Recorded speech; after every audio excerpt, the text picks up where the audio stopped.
Shalom dan selamat pagi, selamat bertemu dalam ibadah online kita pada pagi hari ini. Bersama kita mulai dengan sesi ibadah kita, saya mengajak kita semua untuk membacakan iman rasuli bersama-sama. Dan mari kita bacakan bersama-sama dalam 1, 2, 3. Aku percaya kepada Allah Bapa yang Maha Kuasa, Khalik langit dan bumi, dan kepada Yesus Kristus, Anaknya yang tunggal, Tuhan kita, yang dikandung daripada Roh Kudus, lahir dari anak darah Maria, yang menderita sengsara di bawah pemerintahan Pontius Pilatus, disalibkan mati dan dikuburkan turun ke dalam kerajaan maut. Dan pada hari yang ketiga, bangkit pula dari antara orang mati, naik ke surga, duduk di sebelah kanan Allah, Bapa yang Maha Kuasa. Dan dari sana ia akan datang untuk menghakimi orang yang hidup dan yang mati. Aku percaya kepada Roh Kudus, gereja yang kudus dan am, persekutuan orang kudus, pengampunan dosa, kebangkitan tubuh, dan hidup yang kekal. Amin. Mari kita berdoa terlebih dahulu. Haleluya, Bapa bersyukur Tuhan, terima kasih Bapa atas penyertaan-Mu pada hari ini, atas nafas baru yang telah memberikan kepada kami, yang kami dapat bangun pada hari ini untuk memuji, menyembah, dan mendengar firman-Mu. Sertai ibadah kami pada pagi hari ini dari awal hingga selesainya Tuhan. Terima kasih Bapa, kami serahkan semua dalam tangan-Mu, dalam nama Yesus kami sudah berdoa. Amin. Mari kita memuji Tuhan pada saat ini, kita naikkan pujian yang besar.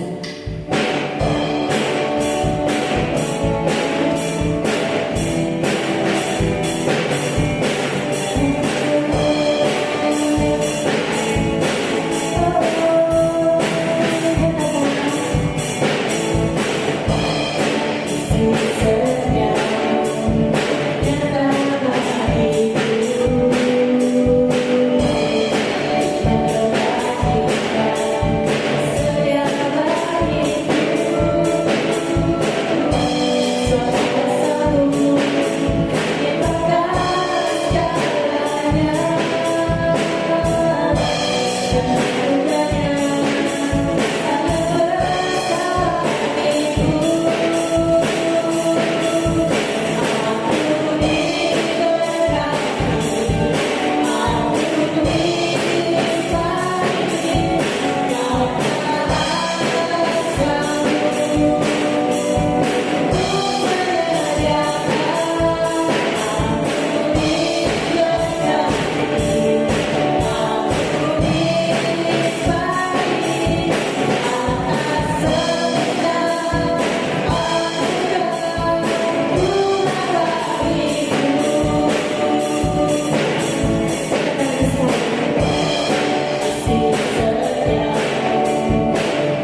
Terima kasih Bapak. Terima kasih Tuhan. Kami yakin Tuhan saat kau berfirman semuanya pasti terjadi bagi kami. Karena bagimu tiada yang mustahil.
Terima kasih Bapak. Di dalam nama-Mu kami sudah berdoa. Amin. Seterusnya saya silakan kepada pastor yang akan memberikan firman Tuhan. Shalom, selamat pagi, selamat bertemu pada minggu ini. Dan tidak akan ketinggalan juga, saya mengucapkan selamat hari Gawai kepada seluruh jemaat kita yang sudah mungkin dalam perjalanan pulang daripada Gawai pada saat ini. Dan kita bersyukur kepada Tuhan kita dapat bertemu melalui ibadah online karena kita tidak berkumpul di gereja pada minggu ini, tetapi kita ada ruang untuk bersama-sama meneruskan ibadah itu melalui online. Dan saya percaya kita sama-sama akan diberkati Tuhan dengan waktu yang kita akan pakai pada pagi hari ini. Dan kita bersyukur kepada Tuhan karena bahwa sesungguhnya Tuhan itu sangat baik bagi kita semua dan sungguh luar biasa baik dan terbaik dalam kehidupan kita. Jadi pada hari ini saya akan ingin membawa kita akan kebenaran firman Tuhan yang dengan tajuk yang berkata mengarahkan pandangan ke hadapan. Mengarahkan pandangan ke hadapan. Sebelum kita kepada firman Tuhan ini, mari kita berdoa terlebih dahulu. Mari kita berdoa. Bapa surgawi, kami sangat mengucap syukur kepadamu. Kami sudah memujimu, kami sudah menyembahmu, dan kami juga telah memberi kepadamu. Kami percaya apa yang telah kami berikan, baik yang memberi melalui online, baik secara langsung. Kami percaya Tuhan akan memberkati setiap pribadi kami yang terlibat sama. Secara langsung kah, secara online kah, saya percaya itu cara Tuhan untuk menggunakan kami semua untuk memberkati gereja Damai Sejahtera. Mari Tuhan Engkau memberkati perkembangan gereja Damai Sejahtera dan berkati bendahari yang mengendalikan keuangan gereja ini Tuhan, agar semua berjalan dalam pertolongan dan pimpinan daripada Tuhan Yesus sendiri. Terima kasih Tuhan, terpuji nama Yesus, terpuji nama Roh Kudus. Saat ini kami ingin mendengar firman Tuhan, buka hati kami dan persiapkan diri kami agar kebenaran firman Tuhan akan menjadi berkat bagi kami semua. Di dalam nama Yesus kami berdoa serta bersyukur dan percaya. Kita katakan amin. Baik, kita akan terus kepada firman Tuhan dengan satu kata tema kita, yaitu mengarahkan pandangan ke hadapan, yang terdapat di dalam Filipi pasal 3 ayat yang ke-13. Filipi pasal 3 ayat yang ke-13. Mari kita membacanya bersama-sama dengan 1, 2, 3. Saudara-saudara, aku sendiri tidak menganggap bahwa aku telah menangkapnya, tetapi ini yang kulakukan. Aku melupakan apa yang telah di belakangku dan mengarahkan diri kepada apa yang di hadapanku. Sekali lagi, saudara-saudara, aku sendiri tidak menganggap bahwa aku telah menangkapnya, tetapi ini yang kulakukan. Aku melupakan apa yang telah di belakangku dan mengarahkan diri kepada apa yang di hadapanku. Melalui daripada ayat pembaca firman Tuhan ini pendahuluannya, Paulus telah melihat dirinya sebagai seorang pelari dalam sesuatu perlombaan, dan dia telah mengarahkan segenap kekuatannya dan maju dengan sungguh-sungguh untuk memusatkan pikirannya agar tidak gagal untuk mencapai satu sasaran yang telah ditetapkan oleh Yesus Kristus bagi kehidupannya. Jadi pada hari ini, dan saya ingin menyentuh dengan dua perkara yang harus kita akan belajar. Yang dengan langkah yang pertama, apa yang di belakang yang harus kita tinggalkan. Apa yang di belakang yang harus kita tinggalkan. Ada 10 perkara yang harus kita tinggalkan di belakang ini. Yang pertama yaitu kesedihan. Setiap pribadi kita tidak lari melalui keadaan yang pernah bersedih. Dalam kesedihan ini banyak perkara. Kesedihan atas jatuhnya kerohanian kita, kesedihan atas kemalangan hidup kita, kesedihan atas peristiwa-peristiwa yang terjadi dalam kehidupan kita, kesedihan atas panggilan Tuhan kepada keluarga kita, seseorang yang kita kasihi. Itu menyentuh tentang kesedihan. Apa yang harus kita tinggalkan adalah kesedihan. Jadi saudara dan saudari dan Bapak Ibu yang dikasihi Tuhan, jika selama ini yang di belakang hidup kita ini masih mengikat kita, sehingga kesedihan itu masih mengejar hidup kita, masih kita hadapi dalam hidup kita, mari kita tinggalkan apa yang ada di belakang kita. Yang kedua, apa juga yang ada di belakang kita yang harus kita tinggalkan, yaitu kekecewaan. Siapa tidak pernah kecewa? Dengan ada satu lagu yang berkata, pernahkah kau dikecewakan? Ya, pernah, bukan? Semua orang mesti jawab, pernah. Pernahkah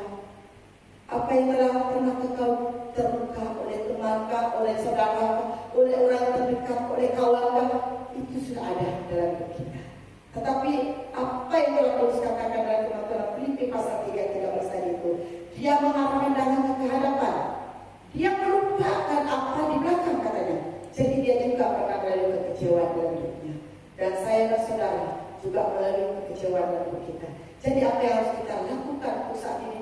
Kalau nak mengarahkan pandangan ke hadapan, biarlah kekecewaan itu akan berlalu terus. Itu tidak akan mengikat kita lagi. Kita akan menjadi orang yang sudah dimenangkan dari keadaan yang kecewa. Yang ketiga, yaitu kesusahan.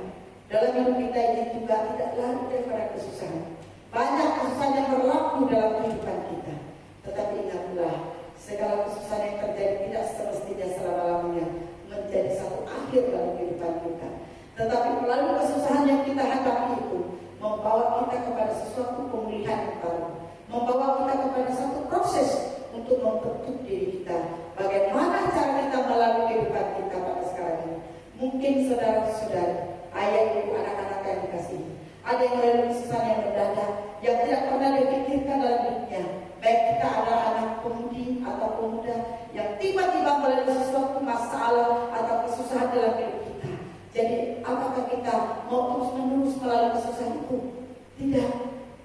Kita harus ikut apa yang telah Paulus telah lakukan. Sasaran hidupnya yang harus dibawa dalam hidupnya, dia akan menarik pandangannya ke hadapan. Dia akan meninggalkan apa yang di belakangnya, sehingga kesusahan itu tidak akan terus mengikat dia. Yang keempat, keburukan. Dalam kehidupan kita ini juga tidak lari daripada keburukan. Banyak perkara-perkara yang menjadi satu keburukan dalam kehidupan kita.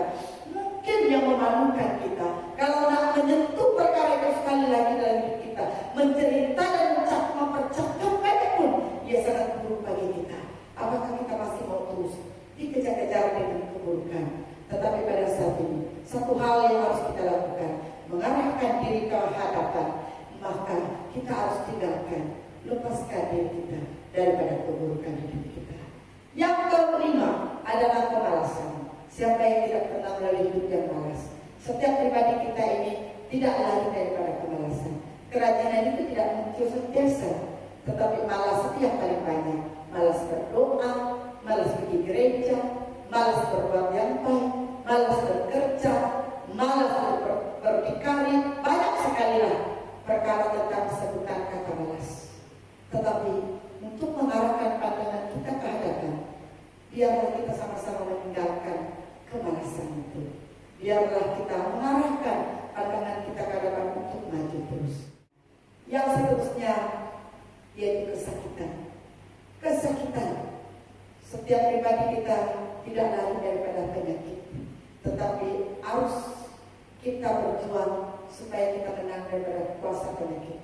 Itu sebabnya kita harus menjaga cara makan kita. Apa yang kita makan itu penting supaya kita sehat. Selagi kita hidup, kita harus menjaga kesehatan kita. Dari segi yang kita makan supaya kita senantiasa sehat. Begitu juga jika ada penyakit-penyakit secara roh kita, rohani kita, mari kita mencari tempat kesembuhannya, bukan kepada ala-ala lain, bukan kepada orang-orang tempat kita mencipta menjadi satu gosip selepas itu, menjadi satu fitnah selepas itu. Tetapi ceritakan apa kesakitanmu secara tubuhmu, secara rohanimu kepada Tuhan secara pribadi. Pasti dan percaya kita akan sehat. Kita pasti sehat. Kadang-kadang kesakitan yang ada pada kita oleh karena pikiran kita yang banyak kepada perkara-perkara yang berpikir yang jahat. Kadang-kadang atas dasar kita banyak mengucapkan kata-kata yang tidak baik, ataupun kadang-kadang karena kita terlalu melayani benda-benda yang tidak berkenan untuk kita, sehingga kita menjadi sakit. Tidak semestinya semua sakit itu atas pencobaan. Tidak semua sakit itu juga atas serangan iblis. Tidak semuanya sakit itu dari satu sudut, tetapi yang banyak tempat mengapa kita sakit. Itu sebabnya saat kita melalui kesakitan selama ini, mari belajar apa yang kita perlu lakukan, dan kita harus mengarahkan pandangan kita ke depan. Yang lain seterusnya yaitu kelemahan. Paulus sendiri telah berkata kepada Tuhan dalam doanya, Tuhan, cukuplah sampai di sini dan lepaskan saya daripada duri dalam daging. Apa jawaban Tuhan baginya? Cukuplah kasih karuniaku kepadamu. Dalam kelemahanmu maka kamu akan dikuatkan. Jadi saya belajar juga dengan kata firman Tuhan ini. Dan apa yang terjadi duri dalam daging yang ada pada diri kita,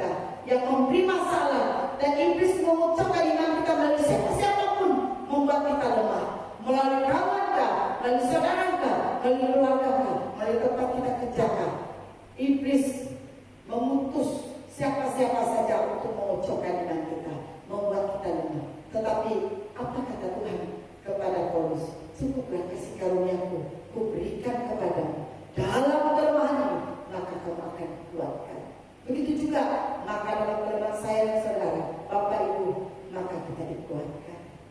Yang lain seterusnya, kemarahan. Dalam hidup kita ini juga, kita tidak lari daripada kemarahan. Tetapi apa yang harus kita buat dalam saat kita dalam suasana yang marah, kita harus kawal diri kita, berdoalah, bertenanglah, coba mencari ketenangan. Jangan di saat kemarahan kita mengeluarkan perkataan-perkataan yang tidak baik. Karena masa itu emosi kita tidak dapat terkawal. Sudah tentu apapun yang kita ucapkan di saat marah itu tidak berfungsi, saudara. Percuma saja kita akan mengeluarkan kata-kata dari mulut kita di saat kita beremosi dalam suasana marah. Saat kita dalam keadaan suasana yang marah, kawal emosi kita supaya kita tidak mengucapkan kata-kata yang salah. Jadi apabila kita marah, seperti kata firman Tuhan, janganlah marah sampai matahari terbenam, tetapi mohon ampun kepada Tuhan agar kemarahan itu tidak berlanjutan. Bagi keluarga, suami istri mungkin ada perselisihan, jangan ikut pembawaan berhari-hari dan berdamailah, minta maaflah. Bagi beradik dan bagi saudara dan bagi gereja, marilah kita berdamai. Jangan menjadikan kemarahan itu menjadi satu kebiasaan hidup kita, gaya hidup kita, tabiat hidup kita, sehingga kita bukan lagi mengarah pandangan ke depan, tetapi masih melihat yang ada di belakang sana. Yang seterusnya yaitu kekalahan yang ke-9. Kekalahan, siapa tidak pernah kalah dalam hidupnya? Semua kita pernah kalah. Walaupun bagi saya sendiri juga berpuluhan tahun pun sudah melayani, 10 tahun, 20 tahun masih juga telah pernah berhadapan dengan kekalahan. Tapi saudara, kita ambil perkara kekalahan dalam hidup kita itu menjadi perkara positif bagi kita. Kalah dalam perjuangan rohani, kalah dengan keadaan perkara sekeliling, dan sebaik kalah atas keadaan diri sendiri. Kita belajar mengapa kita kalah dalam sesuatu perkara. Kita uji diri kita, kita lihat diri kita, jangan lihat orang lain, kita lihat diri kita. Saat saya sedang kalah dalam suatu perjuangan saudara, pada mulanya saya tidak mengaku itu salah saya sendiri. Saya menyalahkan keluarga ataupun dalam keluarga sendiri.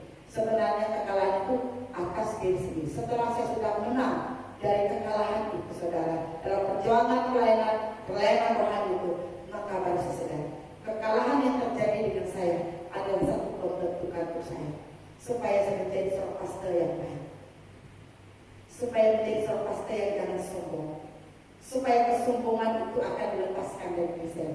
Sombong itu bukan dengan perkataan saja, dengan gaya hidup kita, cara menampil diri kita, cara kita mendekati orang, di mana apakah kita benar-benar dijauhkan, dilepaskan daripada gaya kesombongan. Dulu apabila saya ingat, saya seorang yang dihormati ke gereja, pergi ke depan, duduk di depan, tetapi apabila melalui kekalahan, saya harus belajar dari belakang. Saya belajar sedikit demi sedikit. Saya memiliki kerja-kerja yang paling kecil, yang paling orang tidak suka di gereja. Apa yang dilakukan adalah bersih jamban dan sebagainya. Itu perkara yang dipandang najis, yang orang geli dan sebagainya. Saya pun orang geli, tetapi saya harus belajar melakukan kerja seperti itu dan mendekati orang-orang yang di bawah sana, dan bukan orang-orang yang tinggi, orang yang berkedudukan dalam gereja, tetapi mendekati orang biasa sehingga kita tahu bagaimana keadaan orang biasa. Tetapi puji Tuhan, melalui segala sesuatu yang kita hadapi dalam kekalahan seketika waktu yang menelan beberapa waktu bagi kita, menjadi satu pelajaran bagi saya, menjadi pelajaran bagi kita semua, supaya kita menjadi seorang yang berkenan kepada Tuhan dan menang dari segala kekalahan, mengarahkan pandangan kita ke depan. Yang ke-10 yaitu kegagalan. Setiap pribadi kita mesti telah melalui kegagalan dalam kehidupannya, tapi tidak semestinya saudara, Bapak Ibu, gagal itu untuk selama-lamanya. Kegagalan itu membuktikan satu jalan yang terbuka bagimu untuk mencapai suatu keberhasilan.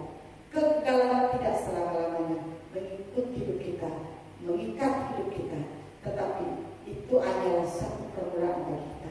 Jadi Bapak Ibu Saudara yang dikasihi Tuhan, pada saat ini saya ajak kita bersama, seperti kata Paulus dalam Filipi pasal 3 ayat 13, marilah kita mengarah pandangan kita ke depan, bukan ke belakang, dan supaya kita akan menang dari apa yang sudah kita lalui di saat hal-hal pengalaman-pengalaman hidup kita yang telah berlalu. Biarlah kita memulakan sesuatu yang baru. Bagian yang kedua, apa pula pandangan di hadapan yang harus kita capai dan ataupun goal dalam hidup kita. Yang pertama, kegembiraan. Semua orang memerlukan kegembiraan. Apabila kita tidak ada kegembiraan di hati kita, rasanya seperti kita rasa letih, lesu, tidak bersemangat. Kadang kita seperti orang sakit rasanya. Itu sebabnya kegembiraan itu sangat perlu bagi kita. Hati yang gembira adalah obat sesuai satu lagu, tapi semangat yang patah mengeringkan tulang. Itu yang kita harus ketahui betapa pentingnya hati yang gembira. Kegembiraan itu bukan kita dapat dari dunia ini. Boleh saja kita dapat hiburan untuk buat kita gembira, pergi kepada kawan, pergi kepada siapa, tetapi tidak selamanya, saudara. Yang membuat kegembiraan itu kekal adalah masa kita bersama Tuhan. Kita memuji Tuhan, kita memuliakan nama Tuhan, kita tetap mensyukuri segala sesuatu untuk kemuliaan Tuhan. Kita harus menjaga hati kita supaya kita senantiasa gembira. Yang kedua, kebahagiaan. Setiap pribadi kita memerlukan kebahagiaan. Siapa-siapa saja pasti angan-angannya ataupun satu target yang harus dia buat dalam hidup, saya mau bahagia. Seperti orang yang berkeluarga, yang sudah mau kawin, dalam pertunangan, dalam perkawinan, angan-angannya sudah katakan, saya ingin keluarga saya bahagia. Siapa tidak mau? Semua kita mau. Saya pun mau. Jadi untuk membuat kita mencapai kebahagiaan, kita mengarahkan pandangan kita ke hadapan, bukan ke belakang. Jadi kebahagiaan itu ada di hadapan kita. Yang harus kita capai, yang harus kita goal dalam kehidupan kita. Yang ketiga, kesenangan. Setiap pribadi kita pernah melalui kesusahan, tetapi tidak selama-lamanya kita tersusah. Kita juga akan melalui kesenangan di dalam kehidupan kita. Itu sebabnya satu kata bahasa yang berkata, bersusah-susah pertamanya, tetapi bersenang-senang kemudian. Jadi dalam hidup kita ini juga, kita harus melalui banyak perkara yang menjadi proses, sehingga kita sampai kepada kesenangan. Bagi kita yang mau percaya juga bekerja, membuat kita bersenang hidupnya, pasti kita harus melalui kesusahan itu dulu. Bagaimana susahnya, bagaimana beratnya kerja itu. Tetapi lama-lama kita akan mencapai kesenangan. Setiap pribadi kita pasti mau sesuatu dalam kesenangan. Baik itu dalam hal keluarga, baik itu dalam pribadi kita sendiri, baik itu dalam hal gereja ataupun pelayanan gereja. Semuanya harus sampai ke tujuan mengarah kepada pandangan kita ke hadapan. Bahkan yang keempat yaitu kebaikan. Setiap pribadi kita mau sesuatu yang baik-baik. Dan untuk mencapai kebaikan itu, lupakanlah perkara yang di belakang. Mungkin banyak perkara yang tidak baik terjadi dalam hidupku selama ini di belakang kita. Apakah kita masih mencintai keadaan yang tidak baik di belakang kita? Sudah tentu tidak. Jadi kita mau sesuatu kebaikan yang akan terjadi dalam kehidupan kita. Percayalah bahwa kebaikan itu akan mengejar hidup kita, asal kita mengarahkan pandangan kita ke hadapan dan membuat sesuatu sasaran yang harus kita goal. Imanilah bahwa saudara pasti mencapai kesenangan pada ujungnya. Yang seterusnya yang ke I ataupun yang kelima yaitu kerajinan. Kerajinan adalah merupakan sesuatu yang harus dirajinkan dalam hidup kita. Rajin kepada perkara rohani, rajin juga kepada perkara jasmani. Kalau kita seorang yang tidak rajin, kita tidak akan mencapai sesuatu perkara di hadapan kita. Satu kata lupawa, kalau dia kata lupawa, bak kutub bata. Maksudnya basah kaki dan basah mulut. Maksudnya kalau kita basah kaki, pasti basah mulut, maksudnya dapat makan, dapat menikmati sesuatu kalau kita rajin. Tapi kalau kita malas, macam mana rasa kaki basah dan mulut basah? Itu sebabnya bahwa kerajinan ini sangat penting dalam kehidupan kita semua. Tidak kira itu ada dalam pelayanan Tuhan, tidak kira itu ada dalam kerja kita sendiri, dalam apa yang kita lakukan. Kalau kerajinan itu ada dalam hidup kita, kita akan mencapai sesuatu yang baik dalam hidup kita. Yang lanjut seterusnya kesehatan. Pribadi kita agar dijaga kesehatan.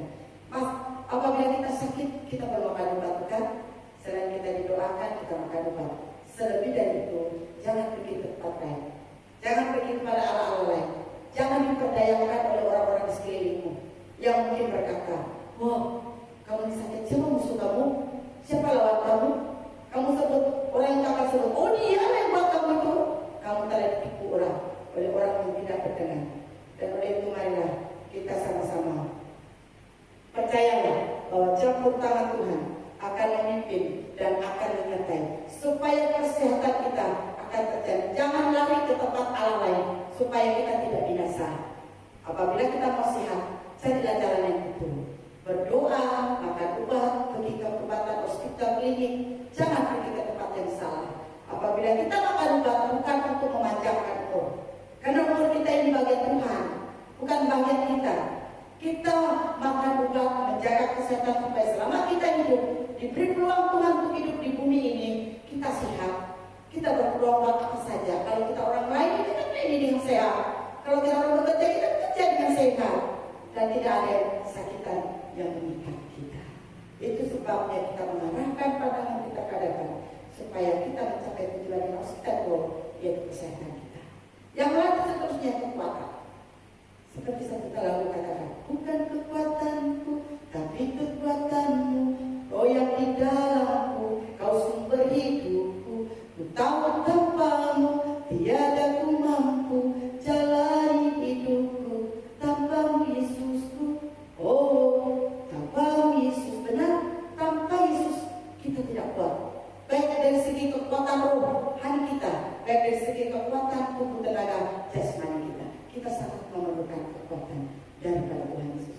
Banyak orang yang tidak dapat kekuatan untuk melanjutkan perjalanan hidupnya karena dia pakai kekuatan sendiri. Dia mati-matian tidak menggunakan kekuatan tenaganya sendiri, tetapi ujungnya dia juga lemah.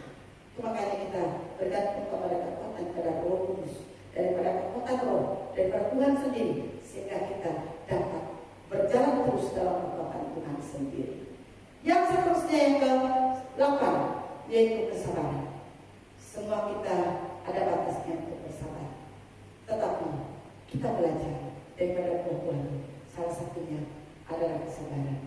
Jadi kesabaran itu juga salah satu buah iman yang harus kita hidupi dalam kehidupan kita.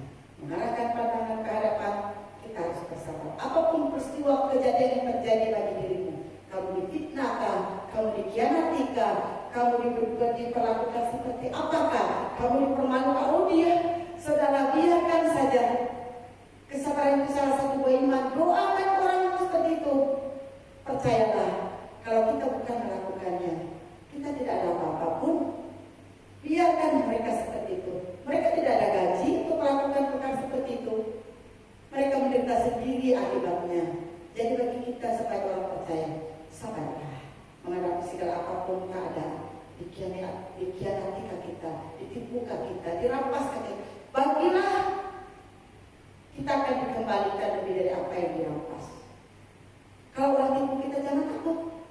Bagi saya itu sudah perkara biasa bagi saya. Saya belajar. Setiap orang yang menipu itu, kita tidak rugi ditipu. Melainkan kita berterima kasih Tuhan, ajar saya bersabar. Saya percaya iman, itu salah satu iman kesabaran. Walaupun saya sudah ditipu, saya tidak rugi. Karena Tuhan pasti memberkati saya lebih daripada apa yang ditipu orang. Yang ke-9, kemenangan. Pribadi kita perlu ada kemenangan dalam kehidupan kita. Kalau mau mencapai sesuatu kemenangan, marilah kita mengarahkan pandangan kita ke hadapan dan capai sasaran yang harus kita goal, yaitu kita mau berkemenangan. Bukan orang yang kalah, tetapi orang yang mau dalam kemenangan. Saya percaya setiap perjuangan kita selama ini, seberapa beratnya perjuangan kita selama ini, kita pasti sudah menang. Kita pasti sudah berjaya. Saya percaya apa yang dikatakan dalam Mazmur 129 itu, ayat 1 sampai ayat 6 itu, orang yang menabur sambil mencucurkan air mata, dia tetap menabur. Dia akan juga tetap teruskan perjalanannya, walaupun dia menangis, dia tetap meneruskannya. Akhirnya dia mendapat berkas-berkas dan hasil-hasilnya. Jadi itu kemenangan bagi orang percaya. Jadi mengapa kita takut menghadapi segala perkara? Saya percaya dapat kita tanggung dalam Filipi pasal 4:13. Segala perkara dapat tertanggung di dalam Dia yang memberi kekuatan kepadaku. Itu kemenangan yang Tuhan berikan kepada kita. Yang terakhir, yaitu yang ke-10, yaitu kejayaan. Setiap pergumulan, setiap apa yang sudah kita berjuang untuk berlari-lari dan untuk mengejar sesuatu kemenangan di hadapan, mengarahkan pandangan di hadapan dari yang pertama tadi sampai yang ke-10 ini. Untungnya kita percaya. mencapai kejayaan di dalam kehidupan kita. Kejayaan itu sangat penting di dalam kehidupan kita. Mengapa kita perlu mencapai kepada penghujungnya? Dalam perlombaan hidup kita ini, kita jangan berhenti di pertengahan jalan. Jangan berhenti di bagian kelima, enam, tetapi teruskan perjuangan. Rasa sakit pun, rasa letih pun, karena Tuhan yang menolong kita, kita pasti sampai kepada penghujungnya, yaitu kejayaan. Hidup kita, saudara, memang bermacam-macam godaan yang terjadi, tetapi adalah langkah seperti apa yang dilakukan oleh Rasul Paulus. Dia mengarahkan pandangannya ke depan dan melupakan apa yang di belakangnya, sehingga ia dapat mencapai sasaran yang harus dia peroleh. Sebagai kesimpulannya, tekad seperti Rasul Paulus itu perlu untuk kita ikuti. Sepanjang kehidupan kita bermacam-macam gangguan dan cobaan, seperti kekhawatiran hidup, kekayaan, keinginan yang jahat untuk mengancam dan menghalangi penyerahan kita kepada Tuhan. Tetapi kita percayalah apa yang dikatakan dalam Markus pasal 4 ayat 19 dan Lukas pasal 8 ayat 14. Marilah kita bersama-sama dalam penyertaan Tuhan dan terus maju ke hadapan. Karena apapun yang iblis rancang untuk kita, Tuhan yang akan mentapiskan semua dan menghalangi semuanya. Karena kita adalah milik Tuhan dan kita adalah anak-anak Tuhan. Yang kita perlukan adalah melupakan apa yang di belakang kita, yaitu dunia yang jahat dan kehidupan lama dan dosa yang kita telah lalui selama ini. Sesuai Kejadian 19 ayat 17 dan ayat 28 dan Lukas pasal 8 ayat 14. Mari kita mengarahkan pandangan kita serta diri kita kepada keselamatan yang sempurna dalam Kristus Yesus. Tuhan Yesus memberkati. Saya ingin tutup khotbah ini dengan lagu yang seterusnya.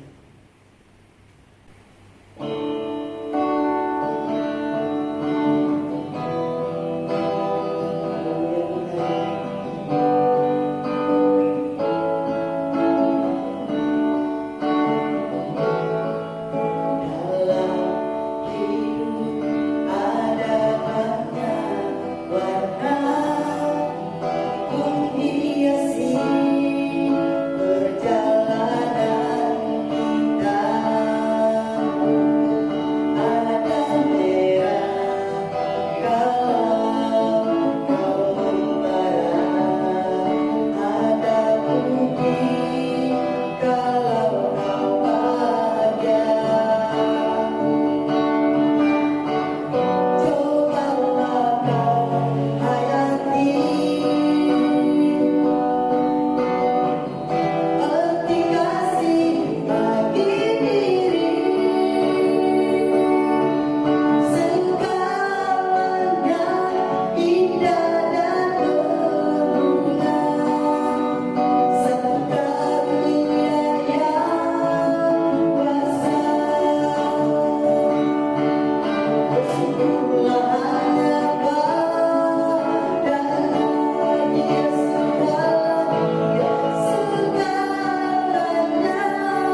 Terima kasih Pastor atas firman Tuhan yang telah disampaikan.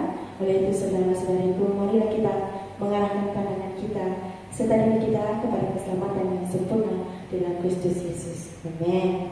Sebelum kita bersurai, sebelum kita mengakhiri ibadah kita, mari kita bacakan bersama doa Bapa kami di dalam kiraan 1, 2, 3. Bapa kami yang di syurga, dikuduskanlah namamu, datanglah kerajaanmu, jadilah kehendak-Mu di bumi seperti di syurga. Berikanlah kami pada hari ini makanan kami yang secukupnya, dan ampunilah kami atas kesalahan kami, seperti kami juga mengampuni orang yang bersalah kepada kami. Dan janganlah bawa kami ke dalam pencobaan, tetapi lepaskanlah kami daripada yang jahat. Karena Engkaulah yang punya kerajaan dan kuasa dan kemuliaan sampai selama-lamanya. Amin. Saudara, sebelum kita tutupkan acara ibadah kita berdoa sekali lagi, dan mari kita berdoa. Tuhan Yesus, sebentar ini, dan mungkin ada yang sudah akan memberikan persembahannya melalui online karena pertemuan kami minggu ini tidak ada di gereja, tetapi pergerakan iman kami tetap sama. Tidak kira online, tidak kira dipertemukan di gereja. Pada saat ini Tuhan berkati pemberian semua kami melalui online dengan apa cara sekalipun. Mari Tuhan berkati tangan-tangan Bapak Ibu Saudara yang terlibat secara langsung tidak langsung. Tuhan berkati mereka lebih dari segalanya. Kami percaya setiap orang yang memberi dengan iman, dengan penuh sukacita, ia tidak akan kehabisan. Hidup ini memang tidak lari daripada kekurangan, tetapi kami tidak akan sampai kehabisan. Tuhan akan memberkati setiap pribadi lebih dari segala-galanya. Kami juga berdoa sebentar ini kami akan tutupkan ibadah online kami. Kami percaya Tuhan telah memberkati kami semua. Apapun sisa hari ini yang kami jalani, Tuhan akan memberkati semuanya dalam lindungan dan dalam jalan Tuhan. Di dalam nama Yesus kami berdoa serta bersyukur dan percaya. Sama-sama kita katakan amin.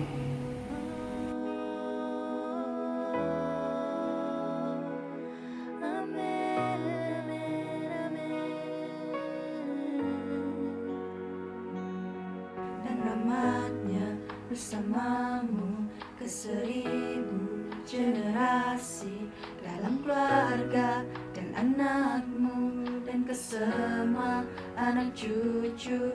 Dia ada di hadapan, di belakangmu, di dalammu. Hadiratnya kelilingmu, dia ada bersamamu, dan rahmatnya bersamamu ke 1000 generasi, dalam keluarga dan anakmu, dan ke semua anak cucu. Dia ada di hadapan, di belakangmu, di dalammu. Hadiratnya kelilingmu, dia ada bersamamu.